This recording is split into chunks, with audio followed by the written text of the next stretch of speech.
Es la década de 1940 en el Hospital Psiquiátrico Creedmoor, un gran asilo mental. Estos pacientes padecen enfermedades mentales, un tema que es muy incomprendido. Como resultado, una técnica común que se aplica a estos pacientes es la lobotomía, que consiste en cortar los nervios del cerebro. El resultado es como apagar una luz en la mente de alguien, que a menudo los deja como una sombra de lo que fueron en un estado zombie. Es aquí, en el Hospital Psiquiátrico Creedmoor, donde conocemos al protagonista de nuestra historia, la familia Sackler, la familia que crearía un imperio farmacéutico de $14.000 millones y que desempeñaría un papel principal en el inicio de la crisis de los opioides. Pero mucho antes de todo eso, en la década de 1940, 3 hermanos de la familia Sackler trabajaban en Creedmoor. Pasaban gran parte de su tiempo administrando otro tratamiento brutal, la terapia de electroshock. Esta consistía en atar al paciente y enviarle una corriente eléctrica a través del cerebro. A menudo dejaba a los pacientes profundamente traumatizados. Tras realizar este procedimiento miles de veces, los hermanos Sackler se convencieron de que debía existir una forma mejor. Creían que los trastornos mentales eran causados por problemas con la química cerebral de una persona. Y si se trataba de un problema químico, debía haber una solución química. En otras palabras, podía haber una pastilla para solucionar cualquier problema mental. Basándose en esto, los 3 hermanos Sackler compraron una pequeña empresa farmacéutica llamada Purdue, y los 2 hermanos menores comenzaron a trabajar en el negocio. Mientras tanto, el hermano mayor, Arthur Sackler, se embarcó en una audaz aventura. Arthur compró una empresa de publicidad médica y fue pionero en algunas ideas turbias pero revolucionarias sobre cómo vender medicamentos. Contrató a médicos y los utilizó como vendedores para que promocionaran productos a otros médicos. También pagó a un jefe de división de la FDA para que promocionara sus medicamentos. E incluso creó anuncios en los que aparecían profesionales médicos que habían recomendado un determinado medicamento, pero en realidad ni siquiera eran personas reales, simplemente se los inventó. Básicamente, Arthur Sackler cruzó todo tipo de límites éticos para vender sus productos farmacéuticos y, en algunos casos, cometió fraude descarado, pero al hacerlo se hizo extremadamente rico. Sin embargo, el mayor avance de Arthur fue la expansión del mercado de los tranquilizantes adictivos. Mediante diversas técnicas turbias, convenció a médicos y pacientes de que necesitaban Valium y Librium para la ansiedad cotidiana. Como era de esperar, pronto se generalizó el abuso y la adicción. Pero cuando se le preguntó sobre el creciente problema de la adicción, Arthur Sackler tuvo una respuesta escalofriante. Dijo, la droga no es el problema. Los pacientes imprudentes son el problema. Arthur murió antes de que comenzara la crisis moderna de los opioides. Pero creó el entorno en el que pudo suceder. Y con la marcha de Arthur, nuevos miembros de la familia Sackler se harían cargo de la empresa y buscarían nuevos productos para aumentar aún más su fortuna. Y aquí es donde las cosas empiezan a ponerse mucho más inquietantes.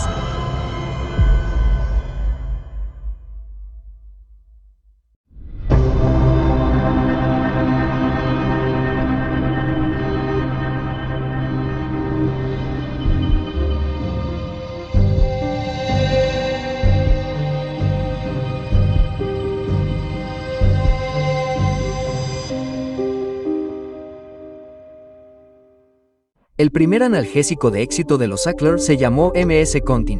Se trataba de morfina con un sello alrededor de la pastilla que hacía que la sustancia química entrara en el torrente sanguíneo de forma lenta y continua durante un periodo de tiempo. De ahí proviene la parte Contin del nombre. Este fármaco se utilizaba principalmente en pacientes con cáncer. Pero los Sackler tenían un gran problema.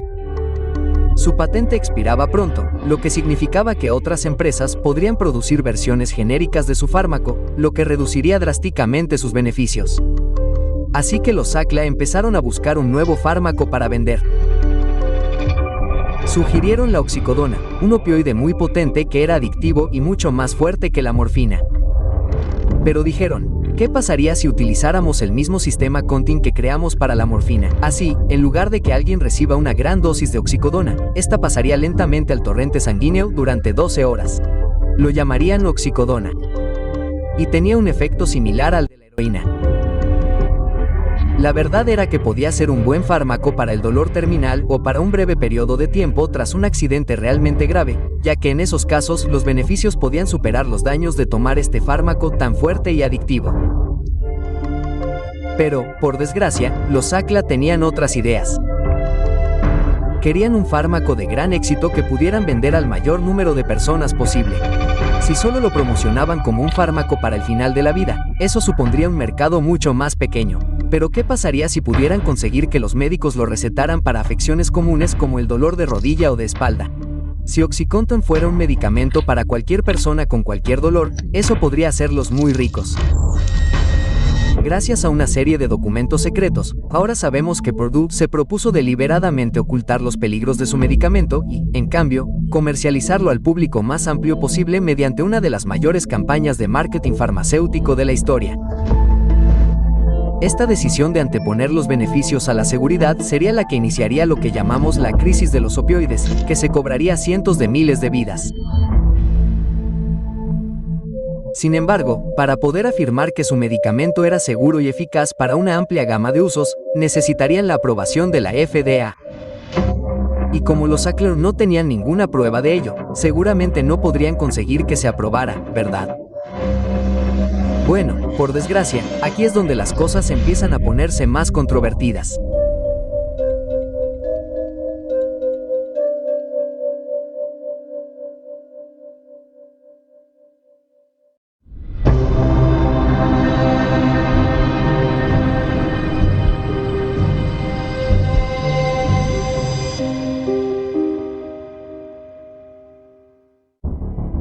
Purdue Pharma logró algo muy inusual. Obtuvieron la ayuda de un funcionario médico de la FDA. Su nombre era Curtis Wright y era el revisor médico encargado de decidir si aprobaban OxyContin. Y, sin embargo, estaba trabajando codo con Purdue en la redacción. En un momento dado, los ejecutivos de Purdue acamparon durante 3 días en una habitación alquilada cerca de la oficina de Curtis y juntos ayudaron a redactar la revisión de la FDA sobre OxyContin de una manera que Curtis prometió que sería aprobada. En lugar de ser un regulador imparcial, era como si estuviera trabajando para Purdue. Era algo sin precedentes que un funcionario de la FDA y una compañía farmacéutica tuvieran tanto contacto y que una compañía farmacéutica literalmente ayudara a redactar una revisión de su propia solicitud. Eso nunca debería haber sucedido. Pero la FDA no solo aprobó OxyContin, sino que permitió que Purdue afirmara que no era muy adictivo ni propenso al abuso. Purdue nunca realizó ningún estudio real sobre su capacidad de adicción. Simplemente dijeron que debido al recubrimiento de la píldora, se liberaba lentamente en el torrente sanguíneo, lo que evitaría la adicción. Como resultado, en el prospecto de OxyContin, añadieron una curiosa línea de texto. Se cree que la absorción retardada reduce el riesgo de abuso del fármaco. Esto no sonaba muy científico. ¿Quién lo cree? ¿Y en función de qué pruebas? Era muy impreciso y nunca antes había existido una etiqueta como esta. Pero Curtis Wright de la FDA la aprobó y esta se convertiría en la mejor herramienta de marketing de Purdue. Verás, los médicos siempre habían sido muy cuidadosos al recetar opioides, ya que su capacidad adictiva está bien establecida. Pero Purdue usaría esta etiqueta para decirles a los médicos que OxyContin básicamente no es adictivo. Los representantes de ventas dirían que está ahí mismo en el envase y la FDA lo aprobó. Y este sería el catalizador para que los médicos recetaran este medicamento mucho más. Pero aquí es donde esto se vuelve fascinante. Curtis Wright pronto dejó la FDA y en poco más de un año consiguió un nuevo trabajo trabajando para Purdue Pharma por más de $370,000 por año. Entonces, para resumir, la FDA le otorgó a Purdue una etiqueta extremadamente inusual que resultó ser una mentira. Esa etiqueta ayudó a que la empresa ganara miles de millones y el hombre que la aprobó comenzó a trabajar para esa empresa. Y, lamentablemente, las cosas estaban a punto de empeorar mucho.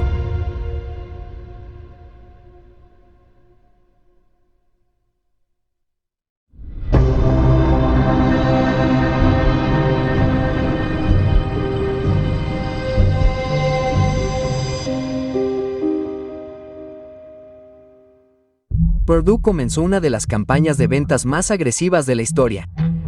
Cientos de representantes de ventas comenzaron a convencer a los médicos de todo el país para que comenzaran a recetar OxyContin a cualquier paciente con cualquier tipo de dolor.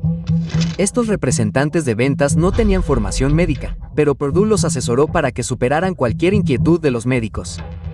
Les dieron frases ingeniosas que Purdue sabía que eran mentiras absolutas. Como decir que el medicamento se podía tomar durante años sin riesgos. La mentira más descarada de Purdue fue que menos del 1% de los pacientes se volvían adictos debido al exclusivo sistema de liberación prolongada de la píldora. Muchos médicos la recetaron basándose en esta afirmación. Sin embargo, más tarde se descubrió que el estudio en el que se basó Purdue no era en absoluto un estudio revisado por pares. Era una carta de 5 frases de un médico que había realizado una breve prueba con opioides en un entorno hospitalario con una muestra muy pequeña. Y ni siquiera trataba sobre OxyContin. La carta se envió a una revista en 1980. Cuando el autor de la carta descubrió que Purdue la había utilizado para justificar la comercialización masiva de opioides fuertes, se quedó atónito. Pero, trágicamente, ya era demasiado tarde. Purdue utilizó esta falsa afirmación para decirles a los médicos que no había una dosis máxima de Oxy, ya que, en esencia, no era adictivo. Aún así, muchos médicos necesitaron mucho convencimiento. Por eso, se ordenó a los representantes de ventas que, básicamente, sobornaran a médicos y recepcionistas dándoles regalos, flores, llevándolos a almuerzos elegantes, lo que fuera necesario. Purdue gastaba millones al año solo en comida para médicos, así que podían utilizar eso como una forma de convencerlos para que recetaran más de sus pastillas. Y funcionó. Según los propios datos de Purdue, los médicos que asistieron a las cenas escribieron más del doble de recetas de Oxy. Dado que OxyContin era realmente adictivo, una vez que conseguías que un paciente se enganchara, obtenía recetas mensuales recurrentes, lo que significaba aún más comisiones para los representantes de ventas. Y a diferencia de otras empresas agrícolas que limitan las bonificaciones, Purdue no puso ningún límite a lo que podían ganar los vendedores. De hecho, Purdue incluso organizó concursos de ventas en los que ofrecía premios para animarlos a promocionar OxyContin de forma más agresiva, y los representantes de ventas ganaban más si vendían dosis mayores del fármaco. Para ayudar a su equipo de ventas, Purdue distribuyó material de lectura a hospitales de todo el país que supuestamente procedía de grupos de investigación independientes para formar a los médicos sobre las nuevas investigaciones sobre el dolor. Sin embargo, más tarde se supo que estos grupos eran propiedad secreta de Purdue o estaban financiados por ella para difundir sus mentiras. Todas estas supuestas sociedades independientes del dolor promocionaban enérgicamente el uso de OxyContin y básicamente se infiltraban en los hospitales con propaganda. Esto significaba que la principal fuente de información de los médicos sobre el fármaco no procedía de investigaciones imparciales como pensaban, procedía de empresas propiedad secreta de Purdue. No era educación, era una herramienta de ventas. Uno de los recursos más influyentes de Purdue fue un anuncio en video llamado I Got My Life Back, en el que aparecían pacientes que contaban lo estupenda que era su vida después de usar OxyContin. En realidad, más de la mitad de los participantes en el video acabaron desarrollando una adicción a los opiáceos. Purdue llevó las cosas aún más lejos cuando empezó a pagar a los médicos para que asistieran a congresos médicos, que en realidad se utilizaban para adoctrinarlos aún más sobre los beneficios de los opioides. El mensaje era que eran seguros y que no recetarlos era como querer que los pacientes sufrieran. Pero todo era una campaña orquestada para cambiar la opinión de los médicos sobre los opioides. Sin embargo, como la oxicodona era menos conocida, no se entendía tan bien. Purdue sabía que muchos médicos tenían la idea errónea de que no era tan peligrosa ni tan fuerte como la morfina, cuando en realidad era el doble de fuerte. Así que Purdue y los Sackler dijeron a los representantes de ventas que no corrigieran a los médicos y, en cambio, explotaran esta idea errónea para vender más pastillas. Y Purdue no solo se centró en los médicos. También repartieron muestras gratuitas de OxyContin a los pacientes con dolor, sabiendo que se engancharían. Para el año 2000, las ventas de OxyContin habían superado los $1.000 millones al año, convirtiéndose en el fármaco más rentable de Estados Unidos. Y las terribles consecuencias de esto estaban a punto de quedar claras.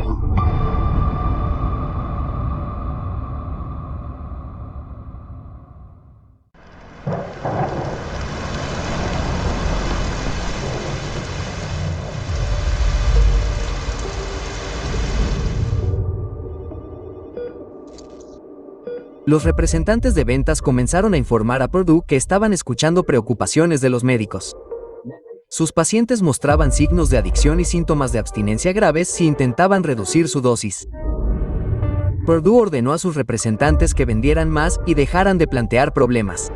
Una de las razones por las que los pacientes con dolor se estaban volviendo adictos a Oxy era que la afirmación de Purdue de que proporcionaría un alivio de 12 horas no era cierta. Los propios documentos internos de Purdue mostraban que, para muchos pacientes, el medicamento no duraba tanto, lo que los obligaba a tomar más.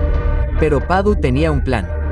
Comenzaron a promover un nuevo concepto llamado pseudoadicción, lo que significa que si un paciente parece estar volviéndose adicto o mostrando síntomas de abstinencia, en realidad no lo está, simplemente está tomando una dosis demasiado baja, por lo que sigue sintiendo dolor. Entonces, la solución es aumentar la dosis. Ahora bien, nunca hubo ninguna ciencia real detrás de esta idea. Pero era perfecta para Purdue.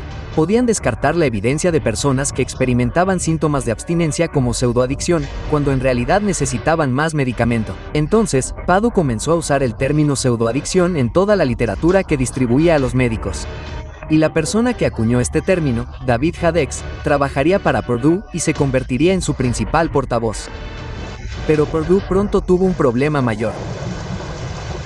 La gente se dio cuenta rápidamente de que si machacabas una pastilla de OxyContin, podías evitar el efecto de liberación prolongada y, en cambio, obtener la dosis completa de una vez. El resultado era una euforia inmediata con una pureza similar a la de la heroína. De hecho, el OxyContin se hizo conocido como la heroína de los campesinos, ya que se convirtió en una alternativa para quienes buscaban un subidón de heroína. Y era fácil de conseguir, ya que los médicos estaban capacitados para recetarla con total libertad para cualquier dolor. Así que la gente simplemente reservaba citas con diferentes médicos de todo el país y almacenaba pastillas. Como resultado, surgió un mercado negro y el OxyContin se convirtió en la droga callejera más popular. Cada vez más personas se vieron sumidas en una espiral de dependencia y adicción. En algunas zonas, el 9% de los estudiantes de séptimo curso había probado el OxyContin y el 25% de los de undécimo curso.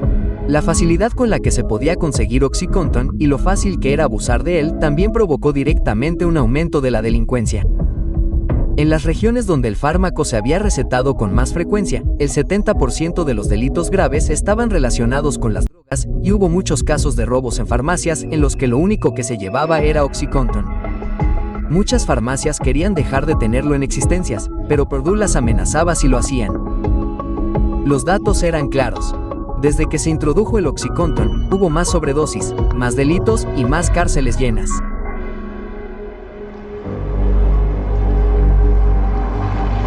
Purdue fingió no tener ni idea de que se estaba abusando del fármaco, pero los correos electrónicos internos revelaron posteriormente que todos los altos ejecutivos de la PU y los Sackler eran muy conscientes de que su fármaco era objeto de un abuso generalizado y fácil. De hecho, pidieron específicamente al personal que eliminara todas las menciones a la adicción de sus comunicaciones porque querían ocultar cualquier rastro de su conocimiento. De hecho, una empleada envió a los Sackler un informe que mostraba lo mucho que se estaba abusando de Oxy, pero le gritaron y le dijeron que eliminara todas las copias. En cambio, su plan era culpar a las personas que se estaban volviendo adictas a su fármaco. Richard Sackler, que era presidente de Purdue, dijo en un correo electrónico: "Tenemos que atacar a los abusadores de todas las formas posibles. Son los culpables y el problema. Son delincuentes imprudentes". Los llamó la escoria de la tierra. Por lo tanto, su plan era presentar a Purdue como la víctima de todo esto y culpar de todo a las personas que se estaban volviendo adictas. El plan tenía el problema de que muchos pacientes de dolor legítimo se volvían adictos a pesar de usar el medicamento como se les recetó. Tomaban Oxy, pero luego desarrollaban tolerancia y necesitaban una dosis más alta, y Purdue seguía diciendo a los médicos que era seguro seguir aumentando la dosis, aunque las pruebas demostraban claramente lo contrario. Al ver el daño que se estaba produciendo, este era el momento en que Purdue podría haberlo detenido todo, pero en cambio, redoblaron la apuesta. Lanzaron una nueva píldora con una dosis aún mayor, 160 miligramos, y siguieron usando las mismas técnicas de venta fraudulentas para promocionarla. Un empleado de nivel inferior de PDU expresó su preocupación y dijo que se estaban matando con 80 miligramos. ¿Por qué sacaríamos 160 pastillas? La respuesta fue, una vez más, la codicia. La verdad es que cuanto mayor era la dosis, más dinero ganaban los Sackler.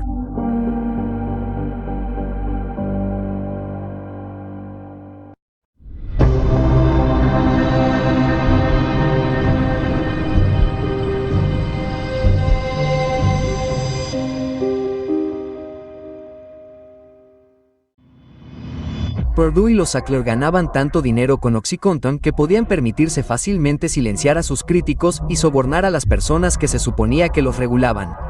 Durante años, Purdue sobornó a los políticos con grandes donaciones de campaña, y más tarde varios otros funcionarios pasaron a trabajar para Purdue por sueldos enormes.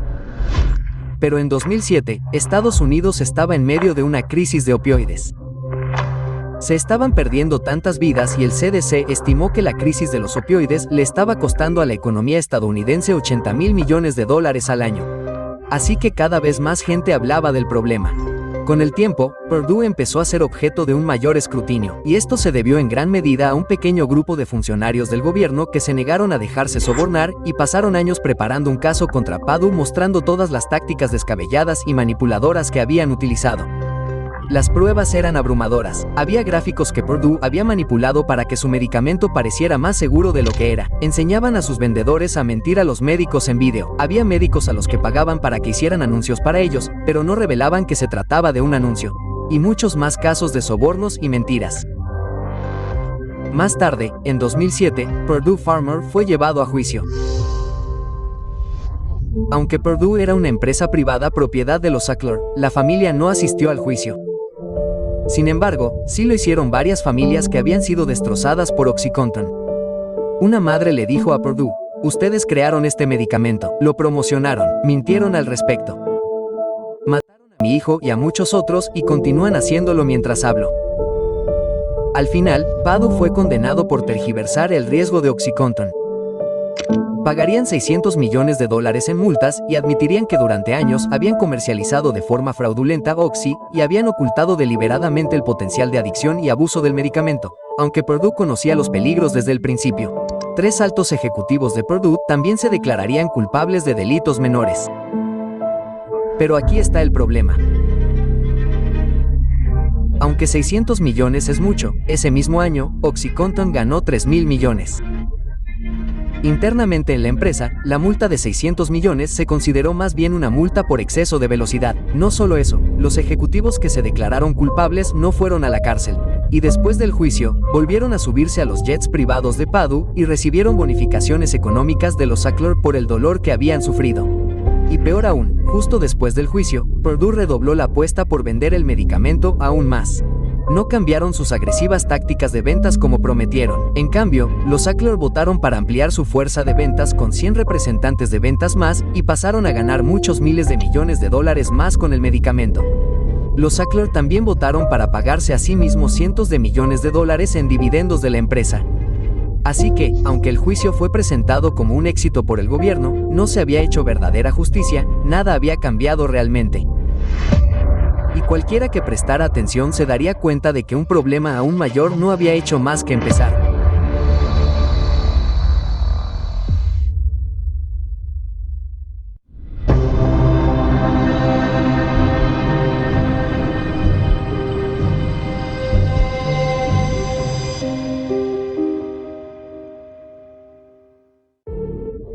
Una consecuencia aparentemente positiva del juicio contra Purdue fue que algunos médicos empezaron a recetar opioides como OxyContin. Ahora que estaba claro que Purdue había mentido descaradamente sobre los riesgos, ya era demasiado tarde. El daño ya estaba hecho. Millones de personas ya se habían enganchado a los medicamentos recetados, y ahora que era cada vez más difícil obtener OxyContin, se vieron obligados a recurrir a drogas como la heroína y el fentanilo. Al cortar de repente el suministro a las personas una vez que ya eran adictas, se vieron obligadas a recurrir al mercado negro para escapar de los horrendos síntomas de abstinencia. El OxyContin era la puerta de entrada a las drogas ilegales. De hecho, a OxyContin se le había apodado la píldora de heroína. Por lo tanto, tenía sentido que una vez que las personas ya no pudieran obtener recetas de Oxy, pasaran a la heroína, que era más barata. Según la Sociedad Estadounidense de Medicina de las Adicciones, 4 de cada 5 personas que comenzaron a consumir heroína en esta época lo hicieron después de haber comenzado inicialmente con opioides recetados como OxyContin. Las sobredosis de drogas comenzaron a aumentar rápidamente. Cientos de miles de personas estaban muriendo. Purdue había hecho un gran trabajo para que la gente tomara opioides, pero no tenían ningún plan para dejarlos.